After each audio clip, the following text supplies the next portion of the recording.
Hey everyone, it's Angela Allen. Welcome back to the Handmade Homestead. Well, today I've got a treat for you, especially for you sports fans. So playoff season is upon us for football, but with televised sports nowadays, there is a playoff season almost all the time for some kind of sport. It comes around several times a year, all depending on what kind of sports you're watching. And if your family, like my family, watches a lot of sports, there are a lot of playoff season opportunities for great cooking right from your pantry stores. Let's go.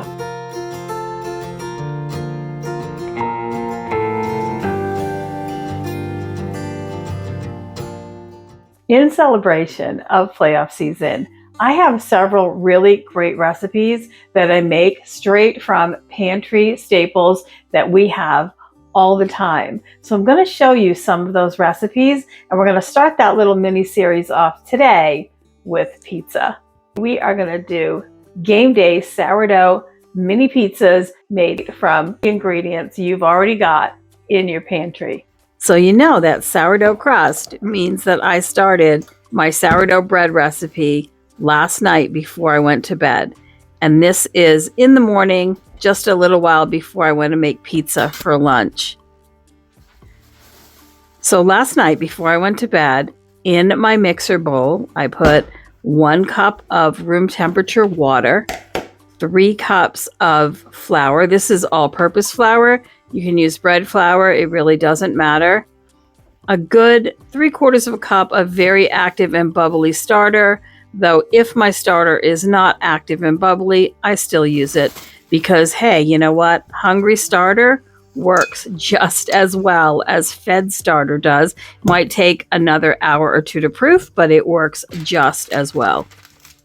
I also added a couple of tablespoons of sugar and a little bit of salt to the dough.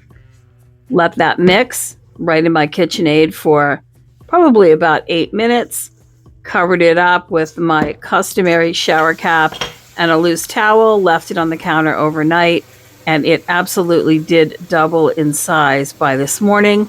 That is the only ferment I'm going to do of this dough. So 1 long ferment before it gets shaped and used for pizza crust. I did put about 2 tablespoons of oil in this dough when it was mixing last night too. So I'm going to take my fermented dough, I'm going to cut it into 8 pieces. That will give me really good size pizza crust. And I don't worry about weighing it out. I just, cut it in half and then cut it in fourths. And that's close enough. If one piece looks a little big, I might steal a little bit of it and put it in the piece that looks a little small. But overall, I just go with however it comes out. It's fine. My family doesn't measure things for perfection around here. We're just happy with good, healthy, tasty food. So I'm going to roll each dough in a ball and I'm going to let it rest for a few minutes once I get that accomplished, just so it'll be easier to roll out and not snap back quite so much. And I use just a basic bread dough recipe, and I use that for just about everything. So if I were going to make bagels, for example, I would add a little bit more flour or just a little bit less water to make the dough slightly stiffer for bagels. And it's about the same kind of dough for pizza.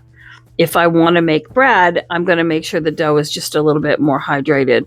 But I just do that by feel. I don't worry too much about the measurements. I just get it to where I think it's a good spot, and then I use it, and I never have a problem. If this was bread, I would shape it and I would let it do a second ferment. As I roll these out, I'm just going to place them on some cookie sheets that have a good amount of cornmeal just dusted on the bottom. That is organic, non-GMO cornmeal. That's just my preference, but use whatever you want. You can grease your pan if you have a preference for that, but I would rather use cornmeal than have, more oil on the bottom of my dough. So I'm going to roll these all out, keep them covered in between so they don't get dried out. When they're all done, I'm going to let them sit for maybe 10 or 15 minutes, but you don't have to. And then I am going to blind bake these. And that's what I did with these pizza crusts. I put them in the oven and I cooked them for about 12 minutes. so that they are cooked enough to not get soggy when the sauce goes on top of them, and to shorten their cooking time so I don't burn the small amount of cheese that I'm going to use as well. The sauce that I'm using is leftover from sauce I made a couple of days ago. In my last video, you can see it in there. It's all made from pantry staples. A couple of jars of pasta sauce that I made canned from our own tomatoes, some homemade pesto that we made from our own herbs, and some other leftovers, actually some leftover meat that I put in it as well. It's actually a very meaty sauce. You can see how thick it is, but again, I'm just reusing the leftovers, and that all came from our pantry and our freezers when I actually made this sauce a couple days ago. The cheese, there's only about 1/4 of a bag of that cheese, and it was actually something my son donated from his apartment in another part of our house. He has an apartment, and he had leftover cheese because I was completely out of any kind of cheese to use for this pizza. So it's just like 1/4 of a bag. We're going to throw it on there too because it cleans out someone else's pantry as well. Pepperoni is something that we always have on hand, and it is turkey pepperoni, so it is lower in fat, but it tastes just as good. And you know, what's pizza without pepperoni? But truly, you can put anything on these pizzas as topping, anything that you have handy, even roasted vegetables, scrambled eggs, anything like that would work. And take it from this Italian woman, you do not have to have sauce on a pizza for it to be pizza, and you do not have to have cheese. Those things are interchangeable with things that you like. Now, this is Cowboy candy. I love Cowboy candy on pizza, and so does everyone else in my family. So I'm literally going to put, these are jalapeno peppers that we grew in our garden.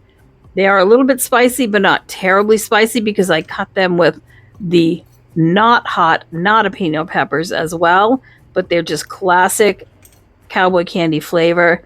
We're going to put those all over the pizza as well. And I put a little bit of feta cheese too, just for, again, extra cheese flavor. And I do want you to know that these turned out to be absolutely delicious. So I'm going to get those spread around. So there's hopefully a pepper and a piece of pepperoni in every bite of every mini pizza. Pizzas like this, again, will take anything you've got in your pantry. Pickled peppers, pickled corn, pickled garlic. You can even put vegetables on there, olives, anchovies, anything that you've got in your pantry that you want to use up, you can put on a pizza like this. This is homegrown basil. I'm going to sprinkle all over the top before popping these in the oven, and I'm going to let them cook the rest of the way, but this time in a really hot oven, 450 for about 10 minutes. I'm going to drizzle a little bit of olive oil in there, and into the oven they go. That oil will provide a lot of richness and flavor too. So these are the first ones coming out, and you can see because I par-baked or blind baked the shells first, they're not overly cooked or burned, and neither are the toppings. These were absolutely a game day hit. They were crunchy and chewy in the crust, and salty and savory, and so delicious. We didn't even miss like having a ton of mozzarella on there. There were just the right amount of everything for toppings, but you can top them any way you want to. Not only were they easy and delicious, they were gone before the game even started. They were so good. We ate them all before the game even had its first kickoff. Well, thank you for joining me today while we made game day sourdough pizza straight from your pantry ingredients. If you find this kind of video helpful, please don't forget to like and subscribe and comment below. It helps us so much with the algorithm, and our growth depends on you. So I will see you next time. Take care.